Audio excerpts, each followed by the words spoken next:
Finally last week Anant Ambani की शादी over हो गई। बहुत बड़ा काम हो गया भाई। बट इधर इनकी शादी खत्म हुई और उधर इन्हीं के शादी में गेस्ट बनकर आए हार्दिक पांड्या का डिवोर्स हो गया। क्या बात कर रहे हैं? बताइए, शादी को अभी 4 साल ही हुए थे, शादी की शेरवानी में सलवटें भी नहीं पड़ी थी, उससे पहले ही डिवोर्स हो गया। अपनी शादी के बाद हार्दिक पांड्या ने ट्वीट किया था नाउ एंड फॉरएवर। हार्दिक को पता नहीं है कि दुनिया में फॉरएवर सिर्फ एक ही चीज है, बिग बॉस। क्योंकि बिग बॉस तब तक चलता रहेगा जब तक सलमान भाई की शादी ना हो जाए। सलमान से याद आया कि अनंत अंबानी की शादी में कुछ तो बात है। ऐश्वर्या राय और अभिषेक बच्चन भी उस शादी में आए थे और उनके भी डिवोर्स की र्यूमर अब फैल रही है। क्योंकि एक तो ऐश्वर्या ने वहां फैमिली फोटो साथ में नहीं खिंचवाया और ऊपर से अभिषेक बच्चन ने रिसेंटली डिवोर्स पर लिखा एक आर्टिकल सोशल मीडिया पे लाइक कर दिया, जिसे देखते ही लोगों ने कहा कि आप कुछ तो गड़बड़ है। समझ नहीं आ रहा कि अंबानीज अपने बेटे की शादी करवा रहे हैं या देश में डिवोर्स रेट बढ़वा रहे हैं। बात तो सही है।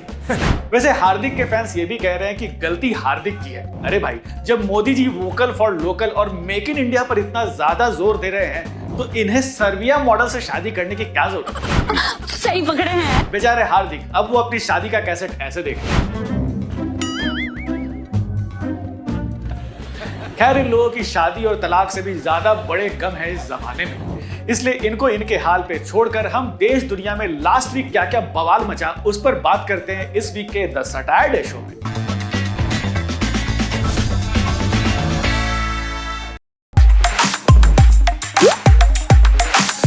इस वीक की शुरुआत ही बहुत बड़े ब्लंडर से हुई।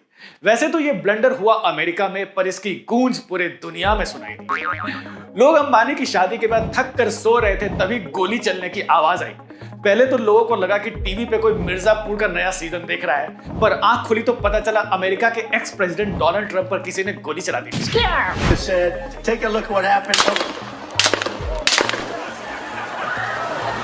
बताइए, ये सुपर पावर कंट्री है, प्रेसिडेंट पे गोली चल रही है। वहां रह रहे इंडियंस को ये देख के काफी होमली फीलिंग आ रहा होगा। पेंसिल्वेनिया में वासेपुर का माहौल, स्वदेश की याद आ गई। इस जानलेवा हमले में ट्रंप की जान तो बच गई, लेकिन कान नहीं बच पाई। वैसे ट्रंप के शूटर को स्नाइपर ने तो मार गिराया, पर लोग इस बात से कंफ्यूज हैं कि जब शूटर एक रजिस्टर्ड रिपब्लिकन सपोर्टर था, फिर उसने रिपब्लिकन प्रेसिडेंट कैंडिडेट पे गोली क्यों चलाई? कि आप कुछ तो गड़बड़ है। वैसे तो एफबीआई इस शूटिंग का मोटिव इन्वेस्टिगेट कर रही है, पर ऐसा लगता है कि ये राज उस शूटर की उसी के साथ चला गया सर। चलिए एफबीआई को मैटर इन्वेस्टिगेट करने देते हैं और हम वापस इंडिया आते हैं, क्योंकि यहाँ भी लास्ट वीक बड़े बड़े ब्लंडर्स हुए। इस वीक सबसे बड़ा ब्लंडर यूपी के मुजफ्फरनगर में हुआ। कांवड़ यात्रा की शुरुआत से पहले पुलिस ने ऑर्डर दे दिया कि उस रूट पे पड़ने वाली सभी दुकानों और ठेलों पर दुकान के मालिक का नाम लिखना जरूरी है। पहली बार देखने पर तो लगता है कि ये ऑर्डर ठीक है, दुकानदारों का नाम पता हो तो उन्हें पुकारने में अच्छा रहता है, नहीं तो लोग ऐसे बुलाते हैं। सफेद कपड़ा। लेकिन लोगों को इस ऑर्डर के पीछे का हिडन मैसेज समझ में आया तो लोग कहने लगे कि ये हिंदू मुस्लिम के बीच भेदभाव बढ़ाने वाला ऑर्डर है। अभी ऑपोजिशन वाले ने इस पर बवाल शुरू ही किया था कि वहां दुकानदारों ने ऑर्डर फॉलो करके ठेले पे अपना नाम भी लिख दिया। लेकिन अब लोगों के मन में सवाल उठ रहा है कि ये आरे फल क्या होता है? ये आम की कोई नई वैरायटी है या कोई नया फ्रूटी इंट्रोड्यूस हो गया?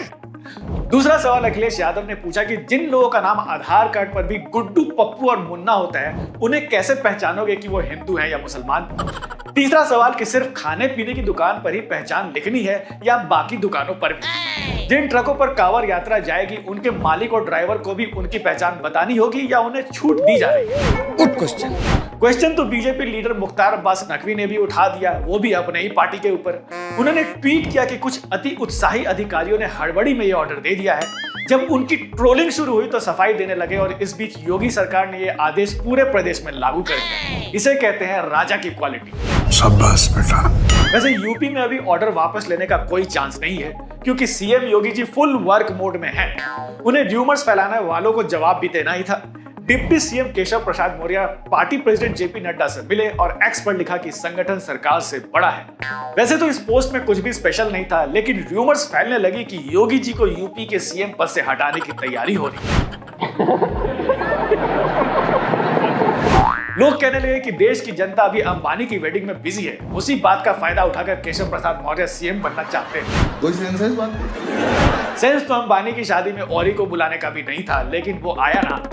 जब इतने बड़े लोग सेंस की बात नहीं कर रहे तो हम क्यों करें? वैसे कोई भी समझदार आदमी फिलहाल ये प्रेडिक्ट नहीं कर सकता कि यूपी में क्या होने वाला है। कहीं ऐसा ना हो कि प्रेडिक्शन गलत हो और उसका हाल ये हो जाए। You don't, now you've made him, oh God. No, but the thing is, listen. अरे you get it all अरे the sir, क्या बात कर रहे हैं? जिसने सबसे पहले ये प्रेडिक्शन शुरू किया वो तो जेल में बैठे बैठे बीजेपी में पड़ी फूट देख के हंस रहे हो। मूविंग ऑन, एक ब्लंडर कर्नाटका में भी हुआ। वैसे कर्नाटका में जो हुआ उसे आप नाटक भी कह सकते हैं। ये भी ठीक है। हमारे बड़े बुजुर्ग हमेशा कहते हैं कि जल्दबाजी में कोई काम नहीं करना चाहिए, क्योंकि जल्दी का काम शैतान का होता है। पर कर्नाटका चीफ मिनिस्टर सिद्धारमैया को यह बात कौन समझाए। उनकी कैबिनेट ने एक बिल पास किया to provide reservation to locals in private jobs, और सीएम साहब ने जल्दी जल्दी ट्वीट कर दिया कि ग्रेड सी और डी की प्राइवेट जॉब्स में कन्नगड़ीज को 100% रिजर्वेशन दिया जाएगा। सिद्धारमैया का ट्वीट उल्टा पड़ गया और लोग कहने लगे, अरे बाप रे, क्या कर रही है तू? इस कानून के हिसाब से कर्नाटका में 15 साल से रहने वाले और अच्छे से कन्नड़ा बोलने और समझने वाले ही जॉब्स के हकदार होंगे।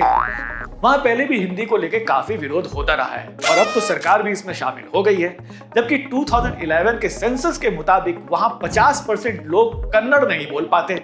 सीएम को लगा हो कि बाकी लैंग्वेज बोलने वाले अब ये कहेंगे, ठीक है भाई, मैं चलता हूँ। ओके।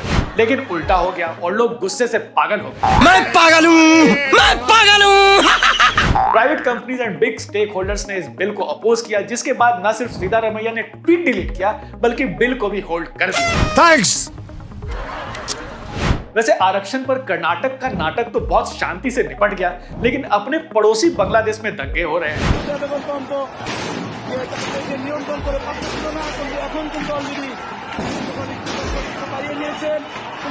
वहां हर साल गवर्नमेंट जॉब की केवल 3000 वैकेंसी निकलती है और 4 लाख से ज्यादा लोग अप्लाई कर देते हैं। साउंड फेमिलियर ना? मतलब इंडिया की तरह वहां भी सरकारी नौकरी वाले लोगों की इज्जत ज्यादा है और जिनकी सरकारी नौकरी नहीं है उनके साथ ऐसा बिहेव किया जाता है। मूविंग ऑन, अब चलते हैं अपने अगले सेगमेंट की तरफ, जिसका नाम है बात का बतंगड़। इस वीक जिनकी बात का सबसे ज्यादा बतंगड़ बना वो है Shankaracharya Swami Avimukteshwaranand Saraswati. Yes, Swami ji last week के सबसे बड़े न्यूज मेकर रहे। आप ही देखिए, अंबानी की शादी में प्राइम मिनिस्टर नरेंद्र मोदी को आशीर्वाद देते स्वामी जी।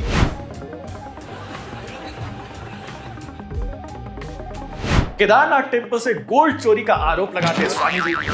228 किलो सोने का घोटाला हो गया, आप पत्रकार लोग क्यों नहीं उठाते हो? तो जब वहाँ पर घोटाला हो गया तो अब आप दिल्ली में केदारनाथ बना लोगे, वहाँ पर फिर दूसरा घोटाला करोगे। उद्धव ठाकरे के साथ हुए विश्वासघात की बात करते स्वामी जी। आपके जो उद्धव ठाकरे जी हैं, इनके साथ विश्वासघात हुआ है।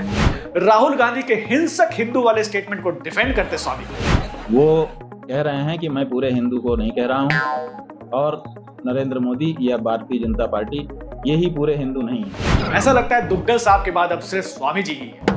पहले तो स्वामी जी के केदारनाथ मंदिर से सोना चोरी होने के आरोप पे बवाल मचा और सारे फैक्ट चेकर्स उनके क्लेम को फैक्ट चेक करने में लग गए। ऊपर से उन्होंने उद्धव ठाकरे को डिफेंड करने के लिए एकनाथ शिंदे को ट्रेटर और बिट्रेयर कह दिया। बस फिर क्या था, बीजेपी के लोग नाराज हो गए और उसमें सबसे आगे थी कंगना रनौत, जिन्होंने कह दिया कि पॉलिटिक्स में अलायंस बनते और टूटते रहते हैं। अगर पॉलिटिशियंस अलायंस नहीं करेंगे तो क्या गोलगप्पे बेचेंगे? ये बड़ी अच्छी बात कही है। वैसे स्वामी जी अक्सर बीजेपी गवर्नमेंट के खिलाफ बोलते रहे हैं, उसकी एक खास वजह है, वो है उनके टीचर स्वामी स्वरूपानंद सरस्वती। अब भाई गुरु से ही सीख के तो चेला ऐसी बातें करता है, इसके आगे ज्यादा कुछ बोलूंगा तो विवाद हो जाएगा, इसलिए यहीं पे मैटर को क्लोज करते हैं। चलिए, time to go, but will be back next week. तब तक देखते रहिए इंडिया टुडे एंड आज तक।